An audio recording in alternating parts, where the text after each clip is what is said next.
안녕하세요. 빈체로의 다락책방 미스터 빈체로입니다.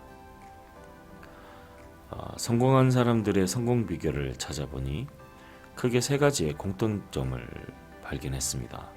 첫 번째는 감사하라, 두 번째는 기도하라, 그리고 세 번째는 믿어라. 굉장히 단순한 논리지만 매일 감사할 수 있고 어떤 상황에도 감사할 수 있다는 것도 굉장히 어려운 일이고요. 그리고 그 가운데 우리가 긍정적인 에너지를 우주에 보내는 것도 쉬운 일은 아닌 것 같습니다. 그리고 무엇보다 자기 자신에 대한 믿음, 그리고 내가 이 일을 함에 있어서 꼭 성공할 수 있다라는 믿음을 가지는 것이 가장 큰 어려움이 아닐까라는 생각이 들어요. 이 성공한 사람들은 이 세 가지를 아주 적절하게 이용하면서 그리고 또 그런 가운데 어려움들을 잘 극복해낸 그런 사람이 아닐까라는 생각이 듭니다. 오늘은 감사에 관한 책을 여러분들에게 소개해 드릴까 하는데요. 그런데 이 책은 일반적인 책이 아니라 종교적 관점에서 바라본 감사의 세계입니다. 책을 쓰신 분도 목사님이시고요. 출판한 곳도 우리 기독교 출판사입니다. 제목은 평생감사라는 책이고요. 책을 쓰신 분은 전광이라는 목사님이십니다. 그리고 출판사는 생명의 말씀사라는 곳인데요. 이 책은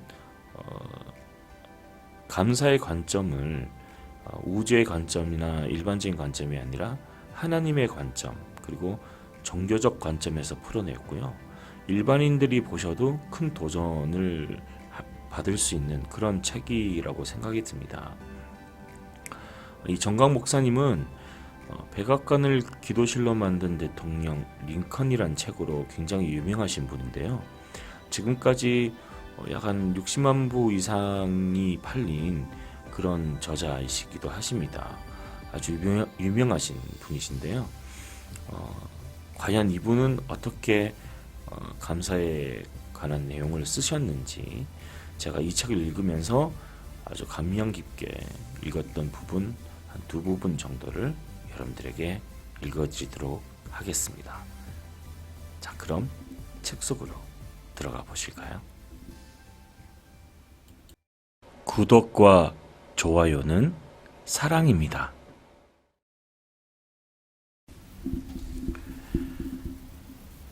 감사를 방해하는 적. 우리는 작은 감사가 큰 행복을 가져온다는 사실을 잊은 채 살아간다. 감사는커녕 불만과 절망이 우리 삶을 잔뜩 꿰차고 앉아있다. 욕심 때문에, 비교의식과 열등감 때문에, 걱정과 염려 때문에 감사하지 못하고 우리의 귀중한 인생을 허비하고 있는 것이다. 다음은 우리 주변에 너무 많이 도사리고 있는 감사의 삶을 방해하는 적들이다.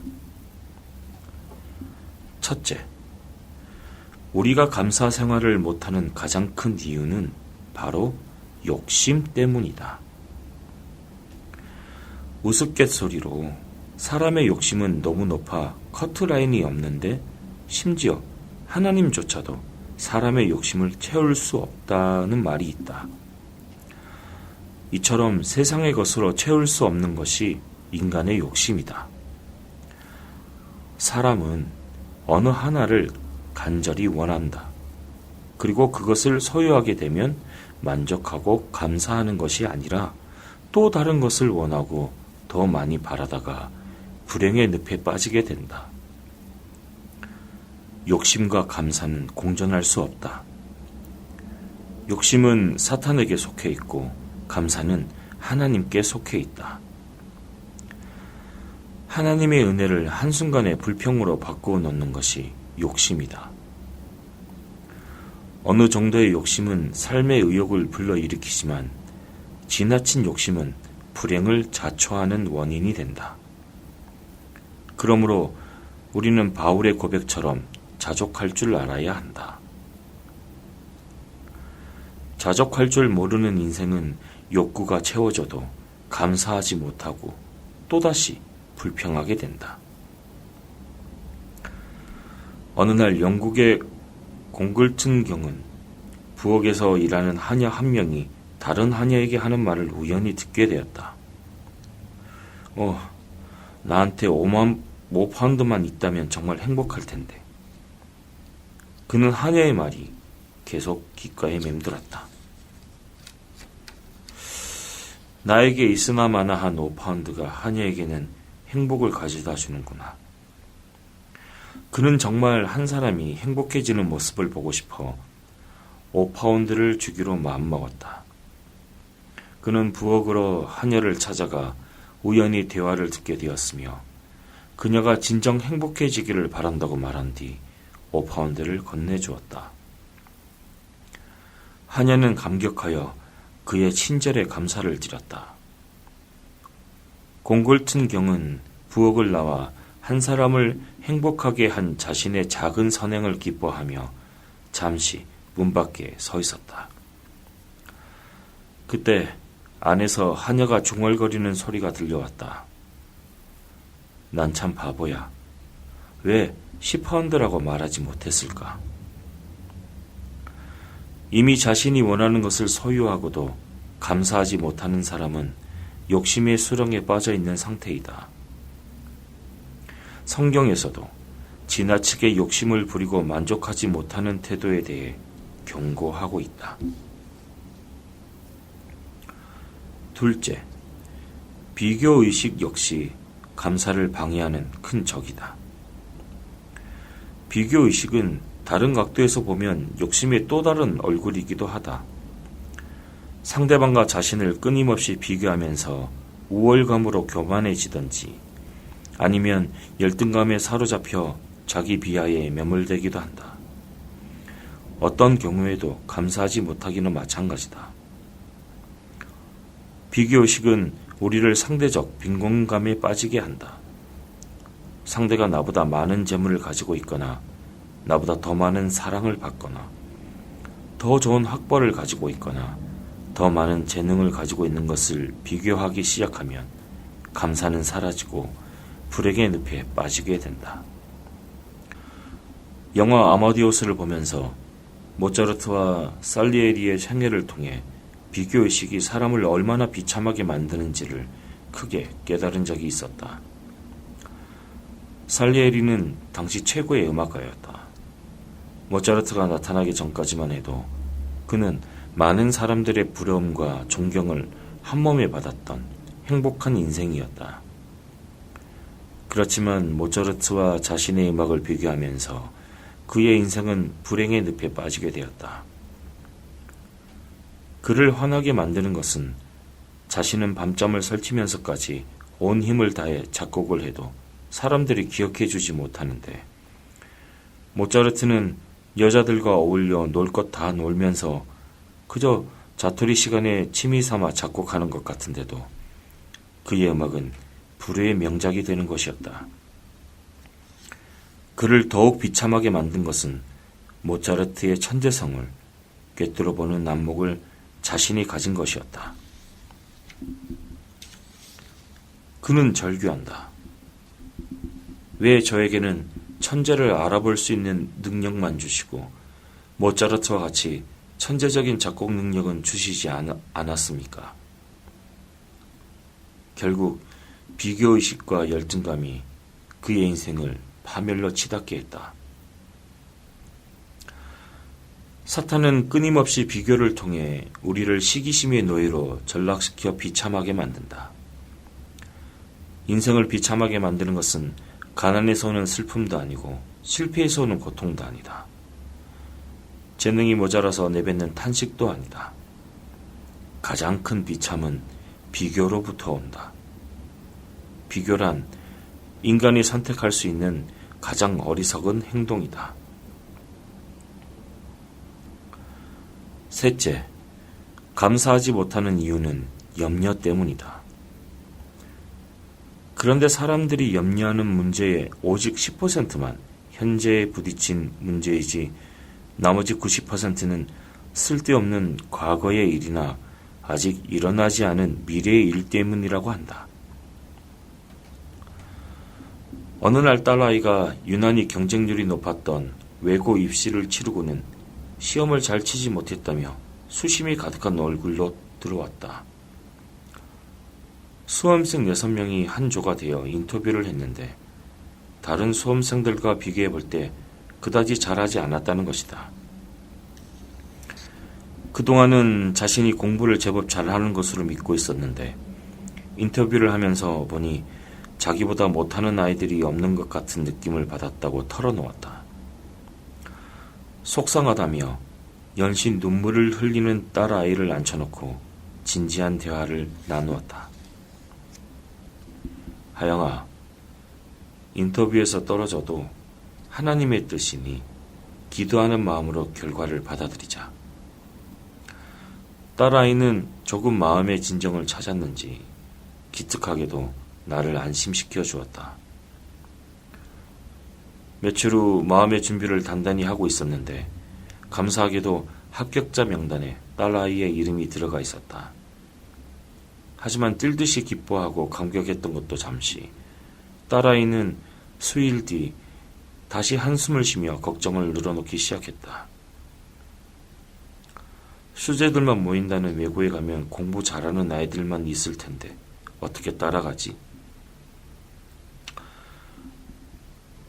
하영아, 미리 염려하지 말고 하나님께 맡겨. 성경은 아무것도 염려하지 말고 미리 감사부터 하라고 하셨고 염려되는 일도 하나님께 맡기면 다 책임져 주시겠다고 약속하셨다. 그리고 엄마 아빠도 네가 지금껏 하던 대로 성실히 하면 어느 학교를 가더라도 만족이란다. 그제야 딸아이의 얼굴색이 환해지며 이렇게 말했다. 아빠, 부딪혀 보기도 전에 미리 염려부터 해서 죄송해요. 다음부터는 걱정되는 일이 생기면 하나님께 다 맡기고 저는 마음 편하게 공부만 할게요. 우리 인생살이 속에 염려가 생길 때마다 마음의 짐을 하나님께 맡기는 일이 생각처럼 쉬운 일이 아니다. 그래도 성경은 우리에게 염려하지 말라고 교훈한다. 마음의 염려가 슬그머니 고개를 들 때 우리는 감사함으로 간구해야 한다. 염려가 심령이 위축되고 짓눌리는 불안한 현상이라면 감사는 심령의 즐거움과 기쁨이 넘치게 한다. 감사함으로 드리는 기도는 과거에 받은 은혜와 현재 누리는 모든 축복과 심지어 현재의 힘든 상황까지 합력하여 선을 이루실 것을 내다보며 미래까지 감사하는 것이다. 있는 것을 족한 것으로 알고 남과 비교하지 않으며 염려 대신 감사함으로 간구하는 사람의 마음에는 욕심, 비교, 염려의 씨앗이 자라날 수 없다. 제로 감사. 영국의 한 기자가 유명한 극작가 버나드 쇼를 찾아가 물었다. 세계의 모든 책이 불타도 남아 있어야 할 책이 있다면 어떤 책이라 생각합니까? 그러자 그는 이렇게 대답했다. 성경의 욥기라고 생각합니다. 욥은 가난해도 병들어도 자식을 잃어버려도 아내가 배반해도 감사할 줄 아는 사람이었기 때문입니다. 욥은 하나님께서 인정하신 동방의 의인이었다. 신앙의 인물을 평가할 때 가장 중요한 기준은 하나님이 그를 어떻게 보시느냐이다. 성경에는 많은 인물이 등장하지만 그 가운데 하나님이 사단 앞에서 그 사람 됨됨이를 2번씩이나 칭찬하신 경우가 욥 외에 또 얼마나 있을까? 하나님은 욥의 신앙 인격을 한마디로 순전하고 정직하다고 표현하셨다.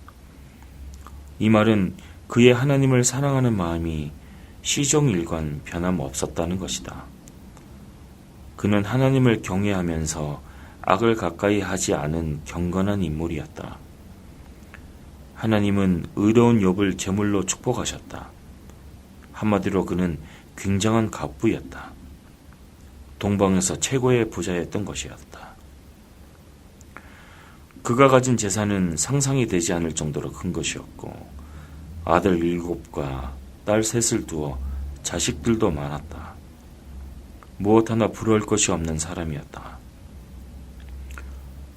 그런데 어느 날 갑자기 그의 삶 속에 까닭없이 엄청난 재앙이 불어닥치기 시작했다. 그 많던 재산이 한순간에 사라지고 10명의 자녀를 하루아침에 잃었다.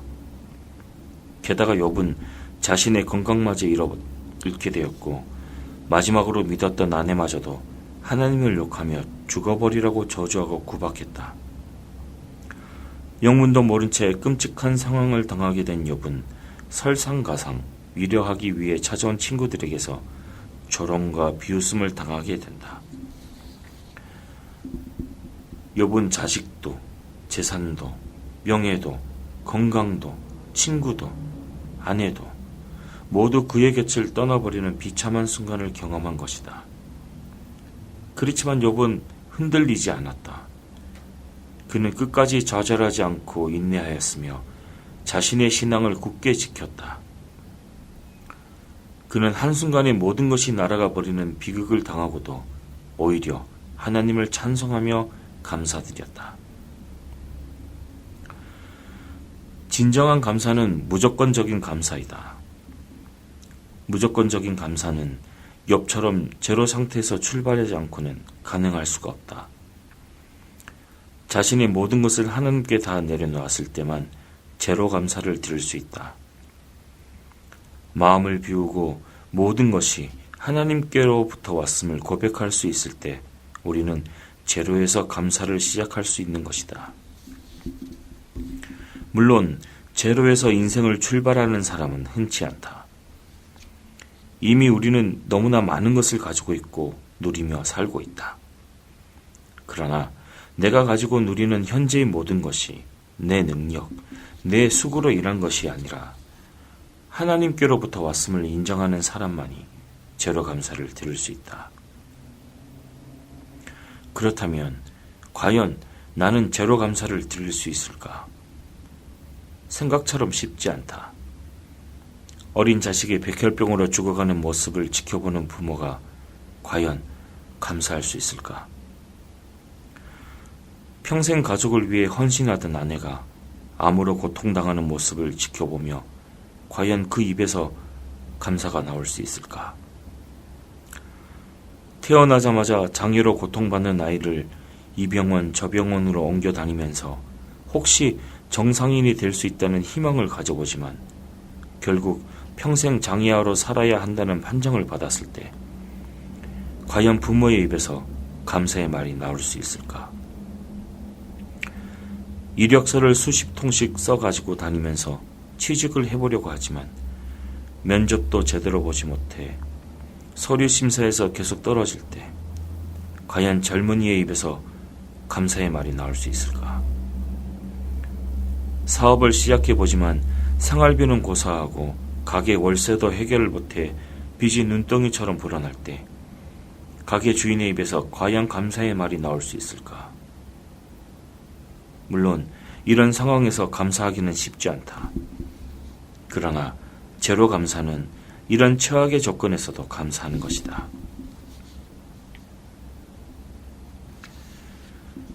제로 인생을 깨닫는 순간 감사 인생이 시작된다.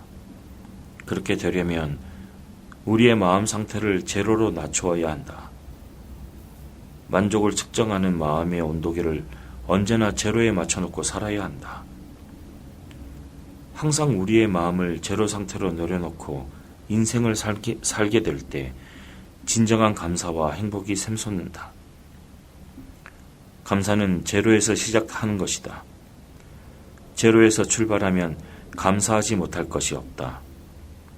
늦은 밤 잠자리에 들 때 생명을 주님께 반납하면 아침에 생명을 다시 되돌려 받는 기쁨과 감사로 하루를 시작할 수 있다.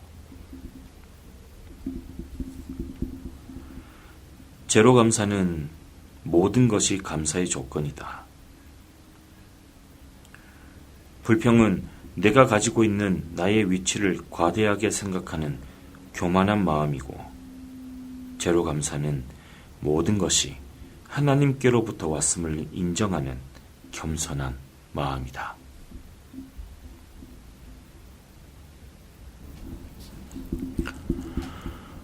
이 책에는 감사에도 그 세 가지 단계가 있다고 그래요. 그 중에서 가장 마지막 단계가 뭐냐면 그럼에도 불구하고 라는 감사라고 합니다. 우리가 어떤 상황에 처해 있든지 그럼에도 불구하고 감사할 수 있는 그런 사람이 성공할 수 있는 사람이다 라고 얘기해요. 그만큼 감사가 어렵다는 얘기이기도 합니다. 오늘도 그럼에도 불구하고 감사하며 살아가는 구독자 여러분들 되시기 바랍니다. 지금까지 빈체로의 다락책방 미스터 빈체로였습니다. 감사합니다.